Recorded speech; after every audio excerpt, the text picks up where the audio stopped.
Séquence radiophonique 4. Inès, 30 ans, Borges, âgé.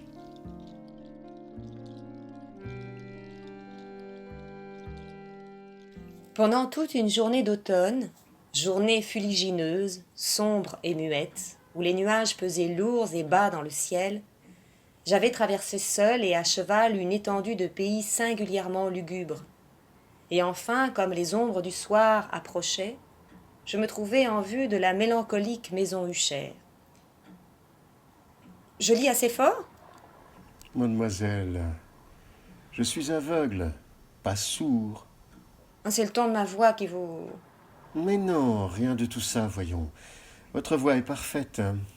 Non, mais j'ai l'impression de vous agacer. Vous êtes habitué à Alessandro. Je vous prie de m'excuser. Vaut mieux que j'arrête. Mais pas du tout, voyons. Vous aimez la musique? Vous aimez la milonga? À petite, mon grand-père m'en faisait écouter. J'ai toujours été fasciné par les airs gais et impétueux de la milonga. Mademoiselle, il y a dans la pièce d'à côté, c'était la chambre de maman, un vieux gramophone, aussi vieux que moi. Auriez-vous l'obligeance d'aller le chercher? Je devine votre étonnement. Si, je vous assure, il est en état de marche. Alessandro l'a déjà fait marcher. Par contre, je suis tout à fait incapable de vous aider. Non, mais je pense pouvoir me débrouiller.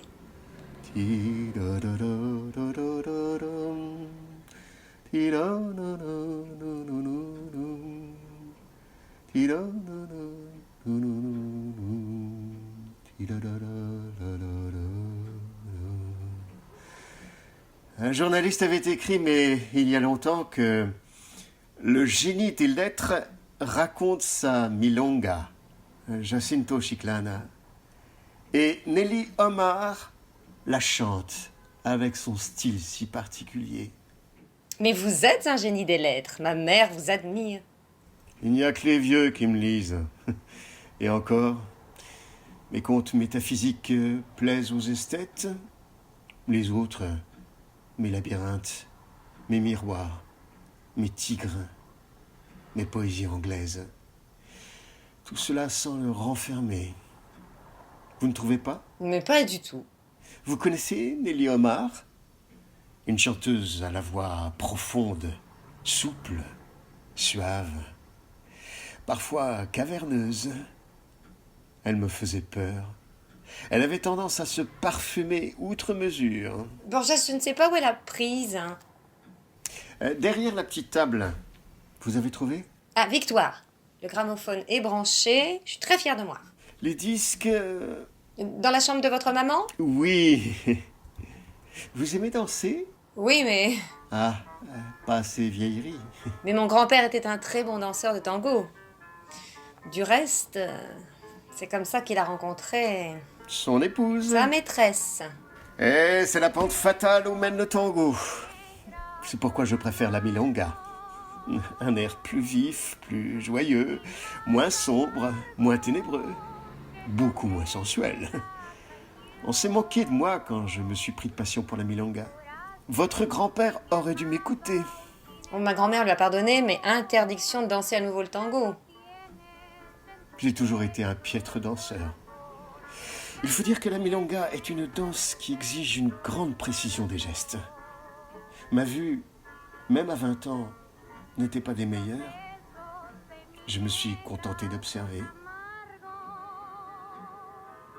Jacinto Chiclana.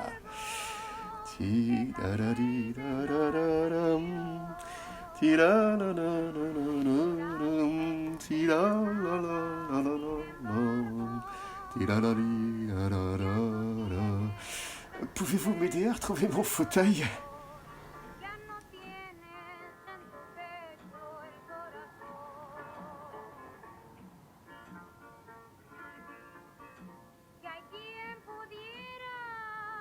Je ne sais comment cela se fit, mais au premier coup d'œil que je jetai sur le bâtiment, un sentiment d'insupportable tristesse pénétra mon âme. Je dis insupportable car cette tristesse n'était nullement tempérée par une parcelle de ce sentiment, dont l'essence poétique fait presque une volupté. Allez-vous vous marier, mademoiselle de Coimbra? Alessandro a beaucoup de chance. C'est un garçon très bien. Vous l'aimez? Bien sûr que je l'aime. Et vous, Georges Louis, vous... J'ai vécu toute ma vie avec ma mère. Je vais vous montrer quelques pas de danse. La milonga ne se laisse pas apprivoiser facilement. D'abord, un pied devant, puis un pas de côté. Vous y arrivez très bien. Ce fut à cet instant précis, alors que Borges tenait dans ses bras Inès, que le vieux poète aveugle revit dans la clarté joyeuse de sa jeunesse les premiers échanges avec Rita.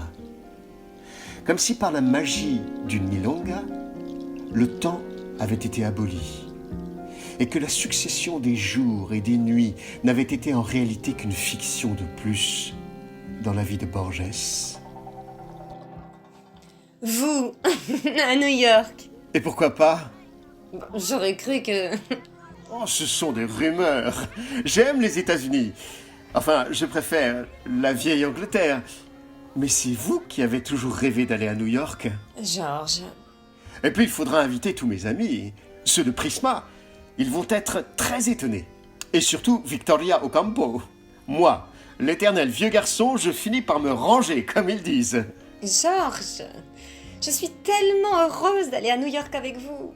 Merci d'avoir accepté ce caprice. Je sais que vous auriez préféré Genève ou Londres. Je suis trop capricieuse? Vous me trouvez un peu folle, n'est-ce pas? Vous êtes un ange. Vous êtes mon ange. Que ferais-je sans vous? Oh, mais rien, mon petit Georges, rien du tout. Vous avez l'autorisation? De continuer à danser avec vous? Non. De me marier avec vous? Non, c'est déjà fait, voyons. Non, c'est beaucoup plus important. Faites un effort.